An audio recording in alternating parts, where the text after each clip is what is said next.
weird going on across the street. Hello, hi, welcome back to my channel. I don't know what that intro was.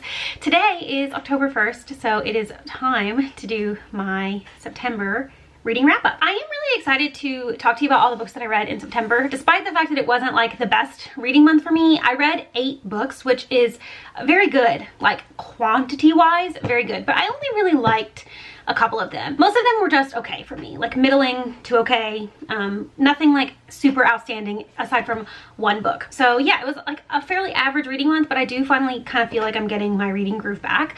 So I feel like even though I didn't love everything that I read, the fact that I was able to read as many books as I did is a good sign. I'm gonna just talk to you about the books. I'm gonna save the one book that I really liked for the end, and I'm gonna talk about the rest of them just kind of in whatever order. Starting with the first one I've got here on the stack, which is Conversations with Friends by Sally Rooney. This is Sally Rooney's debut novel. I've read Normal People and Beautiful World, Where Are You? Those were both 5-star reads for me, absolutely amazing. Some of my like all-time favorite books. And I was really excited to pick up Conversations with Friends just because I've seen such good things about it. Unfortunately, this just really did not do it for me in the same way that her other books did, which is a weird thing to say, I think, because all of her books have a very similar feel. Like they're all very early to mid-20s millennial problems kind of stories where not a lot happens, but you kind of like get this deep dive into these characters and kind of the situations that they get themselves into. All of her books are essentially the same, but this one just lacked something for me. So this follows 2 friends, Frances and Bobby. They do like spoken word poetry together, and at the beginning of the book they meet this journalist named something.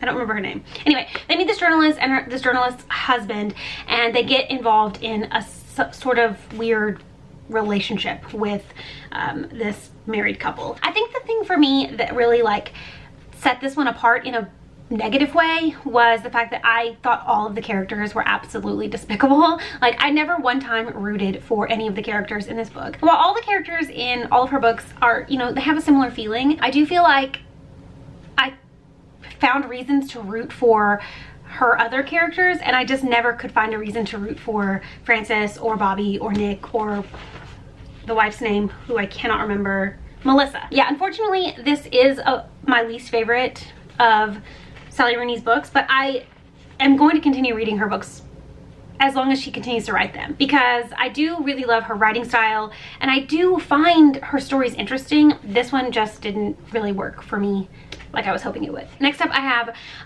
a book off of my 2022 TBR, and that is The Long Way to a Small Angry Planet by Becky Chambers. This is the first book in a companion series all about the crew members of this ship called the Wayfarer as it travels through space and does jobs throughout the galaxy. The main character, or sort of the main character of this one, is a woman named Rosemary Harper, who has just recently joined the crew as a clerk. She's had some struggles in her past. She's kind of running from something that happened to her and her family, and she kind of finds a home away from home on this ship. She kind of finds a family who take her in and don't judge her for the things of her past. And I did find this very wholesome, very like heartwarming. I really loved the relationships and everything in this book. There's such a wide cast of characters. It's such an interesting group of people, of varying species, of varying gender identities, sexualities, all that. I found like there was so much good representation here. My problem with it is, and I kind of knew this going in,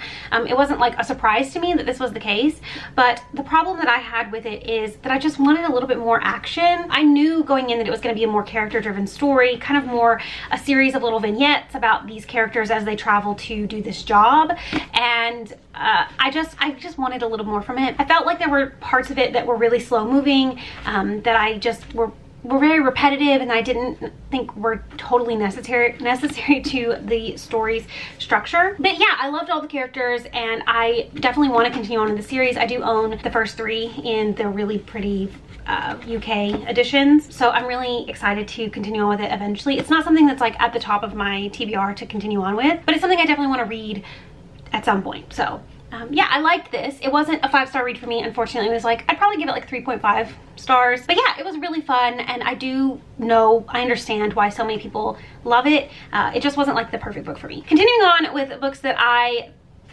thought were really good, but just weren't perfect for me. Another book off of my 2022 TBR is Clara and the Sun by Kazuo Ishiguro. This is his newest release. I have read one other book by him previously, and that was Never Let Me Go, which I really love. I was excited to read this because this got some really great reviews, and it has a similar, not a similar concept, but it's got a similar feeling in that it's kind of like a light sci-fi type of story. You don't really know what the like futuristic sci-fi elements of the story are until you're a little further in. But essentially this follows an AI, or an AF, an artificial friend named Clara, who is chosen by a girl named Josie to be her AF as she grows up. It's all about Clara's musings on life and humanity and her relationship with the sun. I believe that the AIs in this world are all solar powered, so she gets a lot of her life from the sun, and because of this, she has kind of a complex relationship with the sun, or she feels she has a complex relationship with the sun. It's a really poignant and introspective story that I did find super fascinating. I think that Kazuo Ishiguro's ideas about humanity and what makes up a person are super interesting. He tackles a very similar thought process, like a similar kind of idea in Never Let Me Go. And again, like, it's just super fascinating to read something like this where the whole book is really just examining humanity and what we bring to the world as humans, as people, and what something like a world like this, what kind of effect it would have overall on what being a human means. I did feel like it was lacking something. I found like the narration style was just a little bit strange, just because obviously we're reading from the perspective of a robot, essentially. Like, Clara doesn't really have feelings, but she seems realistic enough that she does. I mean, that's kind of the whole idea of the book, is can an AI like this have human thoughts and emotions? And I think that ultimately it kind of keeps you a little bit at arm's length because of the fact that she is just a robot, and she's never going to be able to fully understand what emotions and feelings and thoughts are. But yeah, I mean, it was really good. It was really interesting. I definitely really liked all of the concepts that were explored in this book. I think it just never sucked me in fully to the point where I could really like find myself enjoying it. I think that it's just the nature of the way it's written. It just wasn't perfect for me, unfortunately. So yeah, another book that I would probably give like 3.5 stars, not a 5-star read, but definitely will continue to read Kazuo Ishiguro's writing because I do think that he has some really interesting ideas, and I really like kind of thought that he puts into his books. Next up, I actually read or listened to the audiobook of Book of Night by Holly Black. This is her newest fantasy story. This is her first foray into adult fantasy, and it's kind of like an urban fantasy. This follows a woman whose name I absolutely cannot remember as she navigates a world where the main source of magic is shadow magic. She gets caught up in a bit of a conspiracy. She is sort of tasked with hunting down this artifact to help this gang of people, this gang of magicians, kind of further their interests in this world. I read this right at the beginning of September, and I honestly can't really remember a ton about it. I do remember that it ended in a really interesting way, kind of a cliffhanger ending that definitely has me wanting to read book 2 when it comes out. I don't know exactly when the sequel's coming out. I think it's only going to be a duology, so if it's just 2 books, I definitely will commit to reading book 2. I know that when this came out, a lot of people had some disappointments with it because it wasn't like the most well thought out, intricate sort of fantasy story that people kind of have come to expect from Holly Black, given the like great love and popularity of the Cruel Prince series. But I did think it was really fun. Like, I went into it with my expectations kind of muted just because I knew that it hadn't been getting great reviews. So I think that that allowed me to enjoy the reading experience more than if I had gone in with these super high expectations. I really like the Cruel Prince series. It is a really fun YA fantasy trilogy, and I really enjoyed reading it when I did. But Holly Black is not an author that I just have to read her books every time they come out. Like, I haven't read a lot of her backlist. Actually, I think the Cruel Prince series is the only book series I've read by her other than Book of Night. So she's not like an all-time favorite, like most beloved author for me, like she is for a lot of people. And so I think that that also allowed me to kind of go in with my expectations kind of limited to the point where I could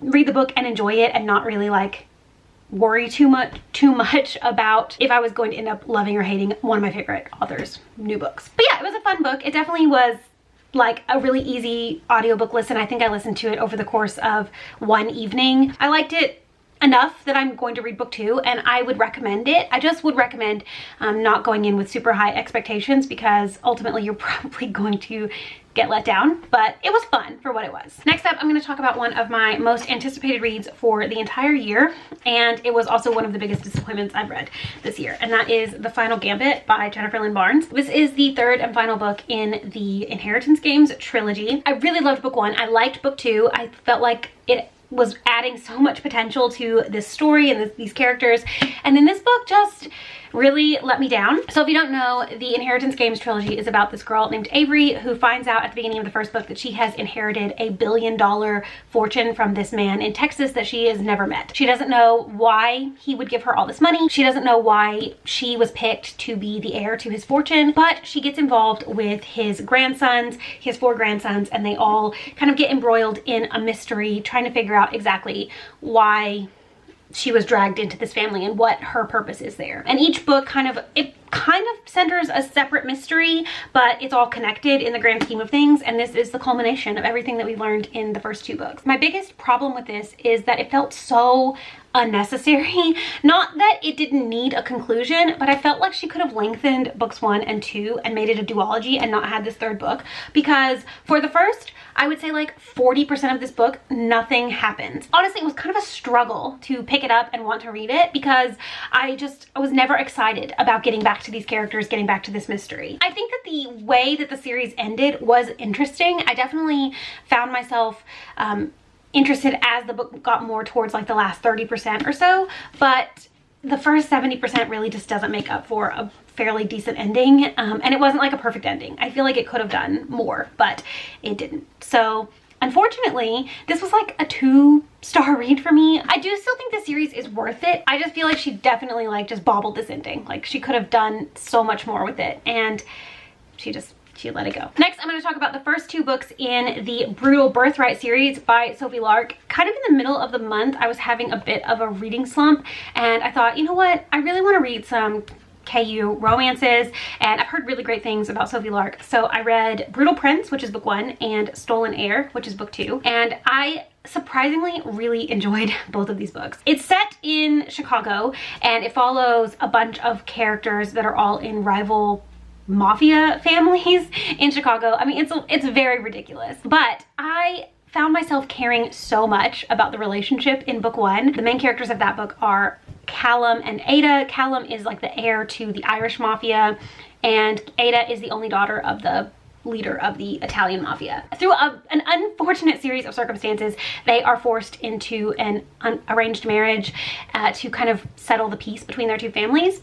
And of course, obviously over the course of the book, they fall in love with each other, and I loved it. These books have not only really great romance, smut, like banter between the characters, but also a somewhat interesting plot. Like I found myself really invested in these mafia issues, and I had a good time reading them. I definitely am going to finish the series. There's 6 books total. The last 4 I have to read. They follow all the siblings of the Italian mafia family and the Irish mafia family. They're all kind of interconnected, and other people in the series are kind of brought in as love interests or what have you. But yeah, I'm excited to keep going with this. I'll probably read the next book or the next couple books in October, just because it's a really fun kind of like you don't have to think about it too hard series that is fairly good. Sophie Lark, she lives up to the hype for me. And finally, the last book that I'm going to be talking about in my September wrap-up, the very first book that I finished in September, and my favorite book of the month, and one of my favorite books of the year probably, is Carrie, Soto is Back by Taylor Jenkins Reid. Of course, I read the newest Taylor Jenkins Reid book as soon as it came out. I started it on September 1st and finished it like on September 2nd or 3rd or something, and this was amazing. I absolutely loved it. This book follows Carrie Soto. She is a really famous tennis player, and she was at like the height of her skill, popularity, talent in the like late 80s, early 90s. And at the beginning of the book, it's been 5 years since she retired, and another up-and-coming tennis star has threatened her record, her Grand Slam record. And so she's decided she's going to come out of retirement to defend her record. It's been getting mixed reviews, so I will say, you know, like, it's not necessarily going to be for everyone, and that's totally fine. Not all of Taylor Jenkins Reid books are for everyone. Some people don't like any Taylor Jenkins Reid books, and that's totally fine. But this was so good. I really loved Carrie Soto as a character. She was independent and very strong. She was such a bitch in such a great way. Like, she knew what she wanted and she was gonna go after it no matter the cost. And she also knew who she was, and she knew what the right choices for her were, and she was so unapologetic in her personality and her attitude that I absolutely loved her. Of course, at the beginning of the book, she's kind of like this very cold-hearted, take no prisoners kind of person, and she does soften up as the book goes on, but she never really sacrificed who she was for the sake of the story. She never sacrificed who she was for the sake of the romance. She never sacrificed who she was for the sake of her relationship with her dad, and I admire that about her. Absolutely 5 stars. I can't really decide. Immediately on finishing it, I did think, like, I think this might be my favorite Taylor Jenkins Reid book of all time. And yeah, I mean, I think that thought still stands, to be honest. Like, I obviously have read everything by her at this point, and I love all of her books. Daisy Jones and Evelyn Hugo in particular are kind of like up there for me in terms of like the most perfect books that I've ever read, and I think Carrie Soto fits perfectly among them. I just think this is fantastic, and I'm excited to see whatever she decides to write next. Like, is she gonna write a book set in the early 2000s about more famous rich people that have problems? Like, if so, I'm gonna read it. Whatever she writes next, I'm gonna read it. Taylor Jenkins Reid absolutely knocked it out of the park once again. Was there ever any doubt? Not in my mind, but you might be different. I loved this, and I highly recommend it. I also really love the audiobook if you are an audiobook listener. So those are the 8 books that I read in the month of September. Overall, it was a good reading month. I did read a lot of books. Most of these were off of my physical TBR, or I bought them and then read them immediately, like the Final Gambit, Carrie Soto, Conversations with Friends. I think I got all of those in the month of September, and then obviously turned around and read all of them. And then I read 2 of my 2022 TBR books, which is great. I'm back on track. I'm caught up, so I just have 3 left, and I have 3 months left in the year, which feels great. Overall, great reading month. I'm excited to be reading again. October is going to be even better. I have no doubt that I'm going to continue this reading train, and everything's going to be great as the year continues and finishes. Let me know down in the comments if you've read any of the books that I mentioned in this video and what you thought about them. Do you have similar or different opinions to me? I'd really love to know. Also, let me know some books that you read in the month of September, or maybe your favorite book that you read in September. I'd really love to know that as well. Thank you so much for watching. I hope you enjoyed this video, and I will see you again very soon. Bye!